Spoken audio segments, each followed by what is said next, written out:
G'day one and all, I'm SouthPawRacer. This is a super serious track guide to Adria International Raceway, a relatively little known but challenging track a bit over an hour's drive from Venice in the idyllic north of Italy. If I'm being honest, this track was being considered for one of these videos for years.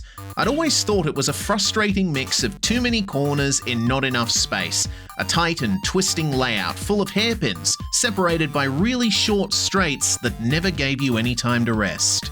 That was the original layout that had been in place since the early 2000s. It had played host to high-profile European-based series like FIA GT and DTM, but those running the place evidently set their sights even higher, because in 2020, they decided to… Oh no.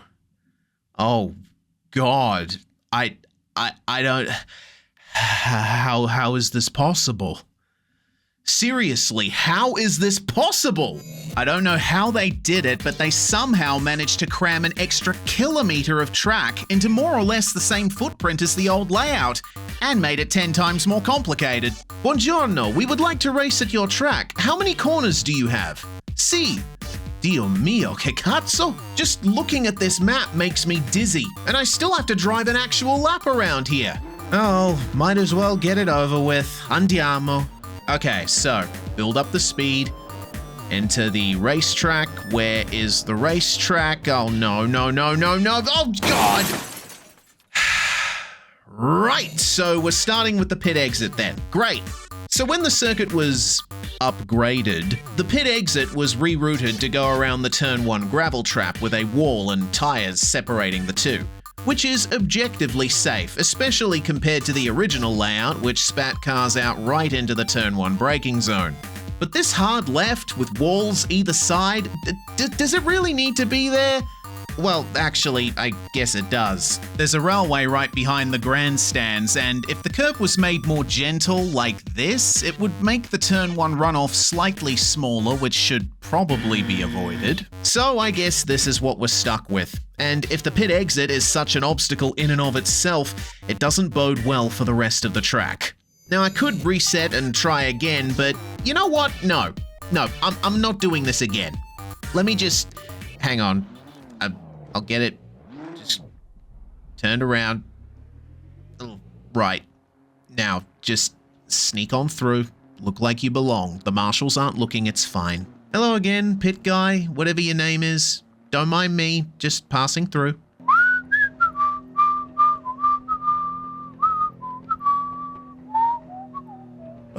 Here we go. Just gotta crank it. Get it turned around again. And here we go, starting the lap. Nothing happened, everything's fine, they don't suspect a thing.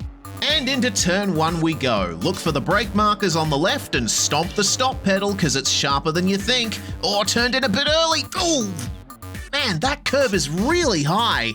Also, hang on.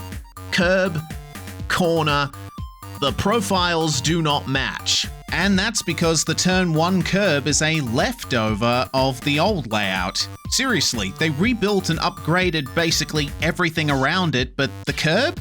Nah, that can stay. It's cool. But like, why though? A mystery that I am not interested in solving because I need to figure out where the hell Turn 2 is. Oh, it's there. Ah, my favorite kind of turn sequence. Slow-ish corner, right into an even slower corner turning in the same direction. Blech. And God forbid someone comes out of pit lane right next to you. There's no way you can wind on enough lock to get through here while also leaving space to the right. But I'm here on my own, so I don't have to worry about that. What I do have to worry about is the traction control chattering across the apex curb of Turn 3. Look at the geometry of those curbstones. You could build a cabinet with that. Anyway, the first turns are thankfully behind us, but don't breathe yet. We're in it for the long haul now. Like the Indominus Rex, or the Xenomorph, or the Cordyceps fungus, the infield section of the track gives the vibe that it really shouldn't exist. The main focus of the track's redevelopment, it's full of the most tedious stop-start bullshit this side of the worst Formula E tracks. Prepare your anus, cause it's pucker time for turns 4 and 5. I suppose, looking at the whole section, these two corners aren't the worst. Far from it, actually. Turn 4 is fast on entry, you trail the brakes through it, and as long as you don't brake too late or deep, you can swing it back in nicely for the apex of turn 5. It feels good to nail them, but when you don't, jeez, when you don't, you will be grateful for this gravel trap. We crawl back onto the racing surface and are greeted by a straight for the third time in the lap.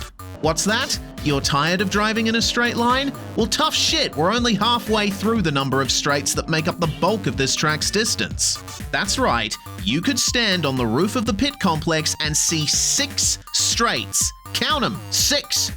Or you could sit in the turn 1 entry grandstand and see, fuck all apart from catch fencing and the soulless eyes of hundreds of PNGs. At least I'm in good company, because none of these people look happy to be here. In fact, can I find any trace of emotion at all from anyone?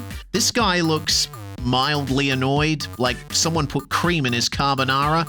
Maybe he thought he was going to Monza and made a wrong turn at Bologna. This gentleman seems so disappointed by the on-track action, he'd rather dislocate his knee. I've dislocated both of my knees on separate occasions, so I envy his ability to keep his composure.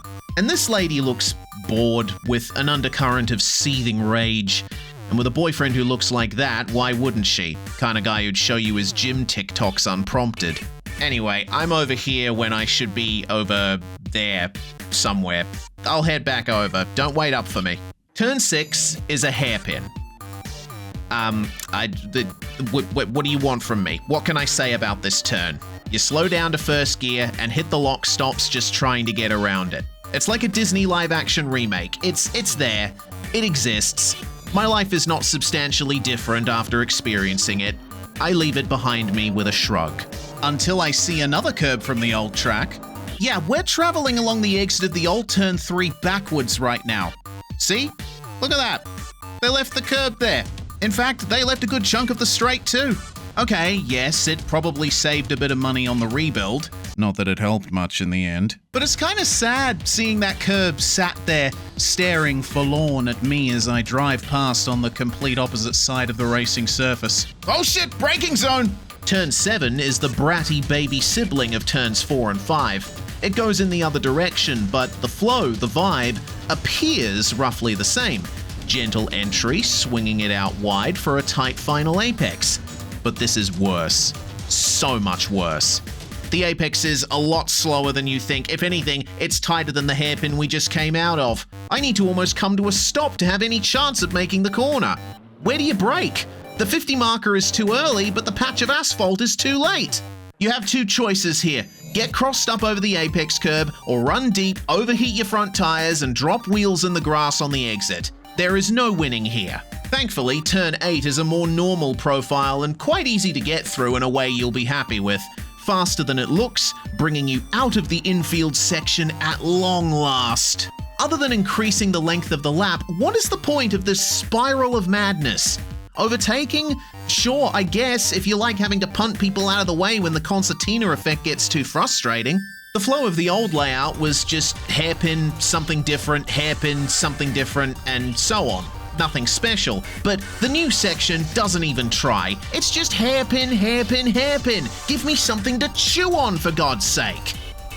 Oh, well, that looks interesting, at least. Gotta get there first, though. Exiting turn 8, feeling overjoyed at the sight of a straight longer than the life cycle of a mayfly, we run wide across the curb and aim for the big orange thing right in front of us. Ow, fuck, shit. Oh, gah. Okay, so the track doesn't want you going there. In an alternate universe where I didn't hit that big orange thing, we enter the other newer section of track, a series of S-bends following a line of trees that formerly provided shade to a spectator area overlooking the old turn 3. Should be a good challenge, let's see what's what. The curb here is misleading. You have to brake a tiny bit before it lest you go plowing into the sandpit.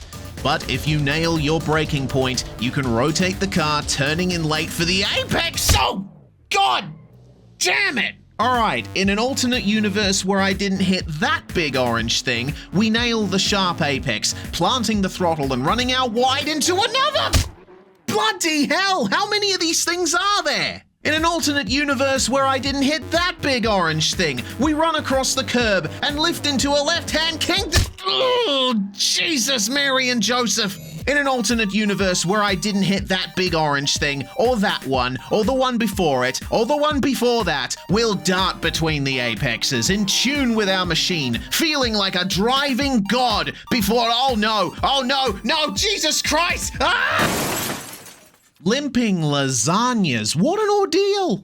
You think you can keep it flat, but that last right-hander is a sneaky bitch, tighter than you think, and that dip where the track falls away will leave your front tires praying for reprieve.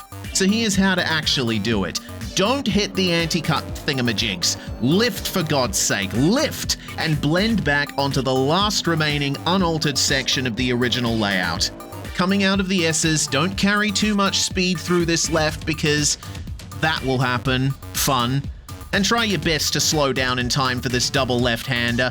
The right curve on the way in will try to sabotage you into an early apex and send you out way wider than is reasonable. Come on, bring it back in, come on! Oh, there's pit entry. Tempting, but no. I will commit to the bare minimum and no less. One last hairpin on a track defined by them. Just get out the other side and oh, thank God. The only straight worth my time anymore, the start-finish. Monza, Imola, Mugello, this fucking thing. Nobody's perfect. It would appear that Italy has at least one big blemish on its near-flawless record of great motorsport venues. Well, maybe not right now.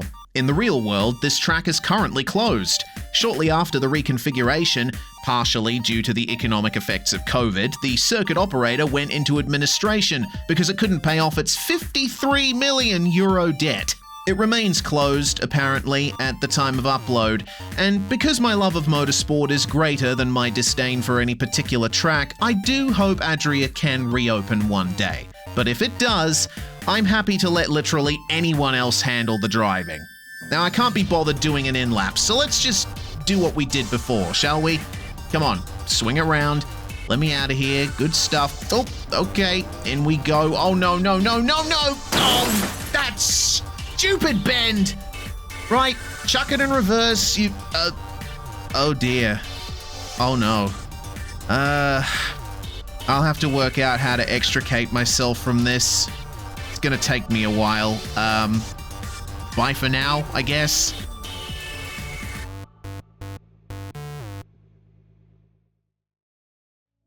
This video was brought to you by my patrons over on patreon.com/SouthPawRacer. A special shout out to my super serious supporters Charlie Lord, Cisco Scaramuzza, CJ Flash 99, Crosso Dog, Jay Kennedy, The Original Sticks, and Tom Hins.